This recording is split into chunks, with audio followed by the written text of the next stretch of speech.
there, welcome to my kitchen. We're going to do some cooking today. Now, we're not making something for you to eat. We're making something for you to play with. And it's Play-Doh. We're gonna make our own homemade Play-Doh today. And I'm gonna share with you my favorite recipe for Play-Doh. I've been using this recipe for a few years now, and I make it for my class all the time. And you're going to love it. So let's get started. Now, I've got a very cool little system set up here. You can't see it, but I've got little like tray thing, oatmeal container. So I will be able to move down several levels here. This is fantastic. Okay, first up, we need some flour. We need 2 cups of flour. So let's get our first one in there. There we go. 1. I hope you're counting with me. And we have 2. All right, so first up, we're mixing all of our dry ingredients. So that was the flour, and now we need 1 cup of, anybody know what this is? Salt. 1 cup of salt. Here we go, add in the salt, come on. There we go. All right, 1 cup of salt. Boom, put that in there. All right, and now we need something called cream of tartar. And this is another dry ingredient. It's very powdery, so you can see that. So we need 2 tablespoons of that. So 1 and 2. All right, then I'm gonna take my spoon and I'm gonna mix it. Now, if you watch the one with the banana balls, you'll remember, you get to mix along with me. Mix it, mix it. Here we go, ready? Mix, mix, mix, mix, mix. I should make up a mixing song. I'll do it right now, ready? Mix, mix, mix your dough, mix it very well. Mix and mix and mix and mix because it's super swell. There you go. Don't worry, not quitting my day job. All right, here we go. Boom, boom, boom, boom, boom. Looks pretty good. All mixed up. Okay. Next up, I'm gonna make a little well there in the middle for my wet ingredients. Now here's what's super cool that I love about this recipe.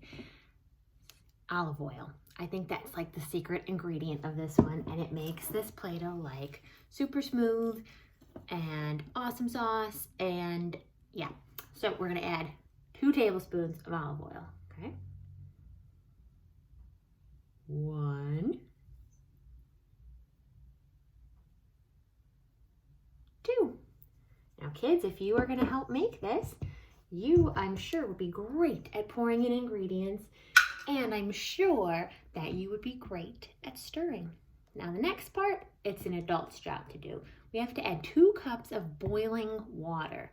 Now water that's been boiled is on the stove, and kids should not be touching the stove. Safety first.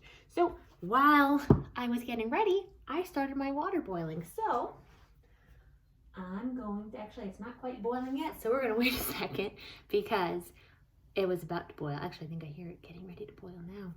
But I had to turn it down because it was gonna be ready a little too soon. But here's our little mixture while we're waiting. And let's see, oh, it's boiling now. Boom. All right, so going to pour that water right inside there. All right, you can see the steam coming out of that because it's very, very hot. So I am going to just keep stirring that.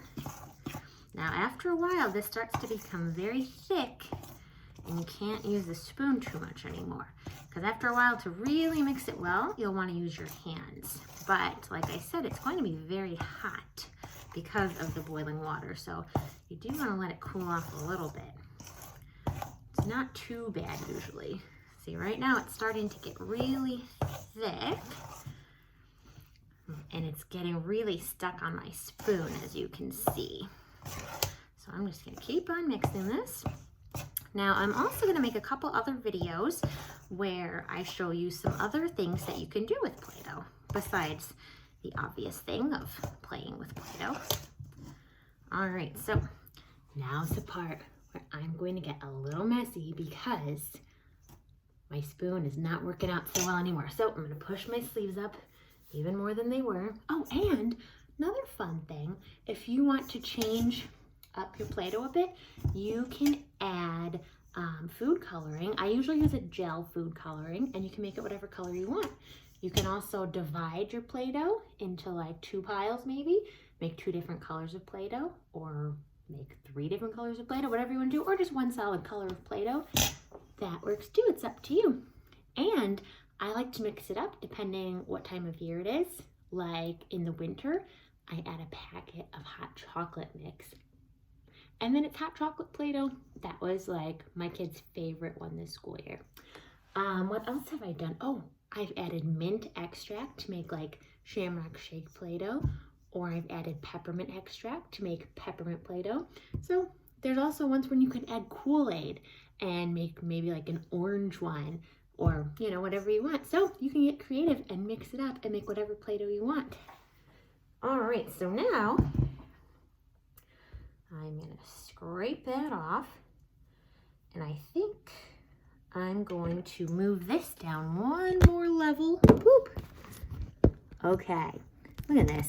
Who needs a tripod when I can have my own little setups here? Whoops. Okay, let's see, how's that? Gonna stay up there for me? Cool. All right, because I really want you to see what I'm about to do. Oh, nuts, it moved again. Okay, maybe I do need a tripod. Okay, boom. There we go. Play-Doh coming out. I'm gonna use a big chunk of Play-Doh to help me wipe out the rest of that bowl. All right. There we go, throw my bowl over there. I'll wash that after. All right, so then just gonna kind of roll it out. Boom, mix it up. Make sure all the flour is mixed up really well in there. Now, it has cooled off a little bit. It's warm, but it's not quite burning my fingers. I just want to just really mix it up because you don't want any chunks of flour in there. All right, looking good. Now, I think I'm gonna add a little bit of red food coloring. Actually, I think that one's supposed to be pastel pink, but it looks red. But it was part of a pastel collection, so it's really supposed to be pink. But if you put a little bit, then it will look pink. All right, and then you're just gonna keep mixing it up so you can see a little bit in there. And it is very light indeed. And if you do use your hands for this, it does stain your hands a little bit, but I think that's all part of the fun because then you have colorful hands, and that's really cool. And it will wash off eventually. So if you wash your hands when you're done, it fades, and then after a day or 2, it'll fade completely. So yeah, if I want my thing to be darker, I do need to add a little bit more, but I think for now, you get the point. I would leave this out. I usually roll it up in like a big giant ball, and I just let it cool down for a little bit. I'll go do something else and then come back and then maybe like mix it up a little more and flip it to the other side so the other side can cool off. It does start to harden a little bit if you leave it out, but that's okay. Because if you just mix it up again, then it's good. And then for storage, I just keep it in a big Ziploc bag. Make sure you squeeze all the air out so that it stays nice and fresh, doesn't get moldy, and this will last for a while. I've had it last for me for like a month before, so this is my all-time favorite recipe, and I hope you enjoy making it if you make it and have fun.